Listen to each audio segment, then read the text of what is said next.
For 100 years, one company ruled America's rails like royalty, carrying presidents and millionaires across states.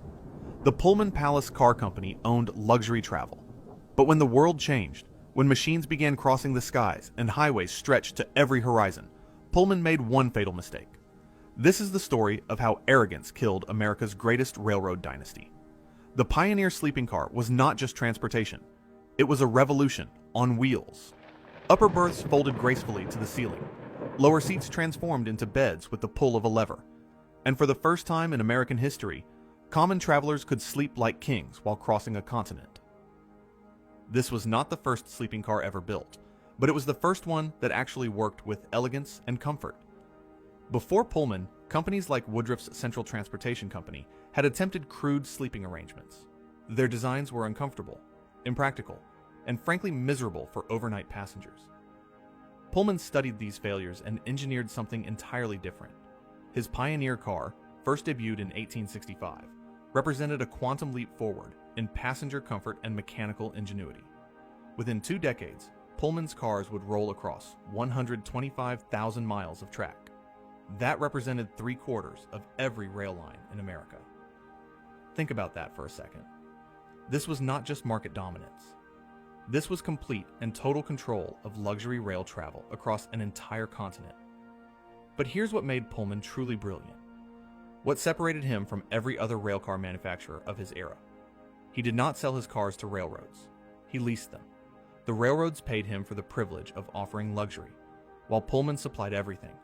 The cars themselves, the maintenance, the staff, the immaculate white-gloved service that made his company the world's largest hotel. By the 1920s, 9,800 Pullman cars carried 26 million passengers every single year. The logistics alone were staggering, and Pullman controlled every single aspect of it. Pullman did not just build sleeping cars. His company expanded into parlor cars, dining cars, and even street cars. The innovation kept coming, wave after wave. In the 1880s, Pullman introduced vestibule trains, which linked cars together via covered gangways. This sounds simple now, but it was revolutionary then. Passengers could walk between cars in any weather, protected from rain, snow, and wind.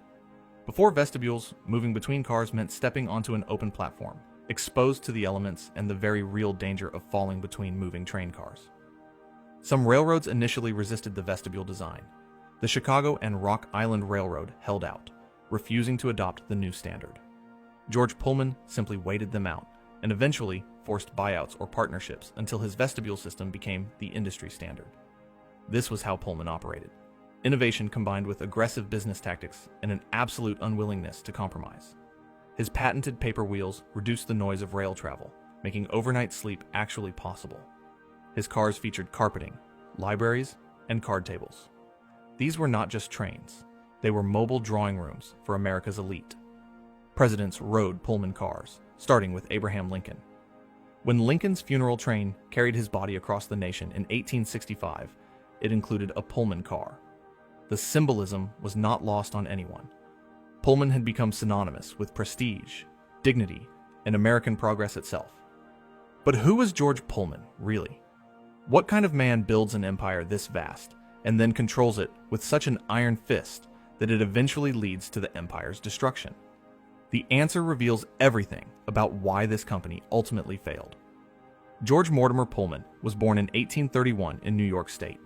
He apprenticed young in cabinetry, learning precision and craftsmanship from the ground up.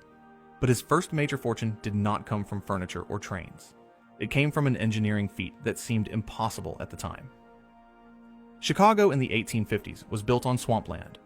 Buildings sat directly on mud, and the city desperately needed sewage systems to prevent disease and improve sanitation. Pullman figured out how to jack up entire buildings, brick by brick, while people were still living and working inside them.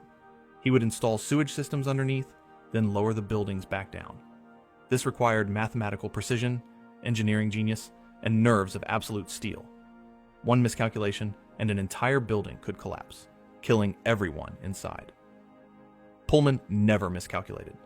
This success gave him the capital and confidence to pursue his railroad vision. His epiphany came from personal experience. Cramped overnight trips on early trains were torture. By 1859, he converted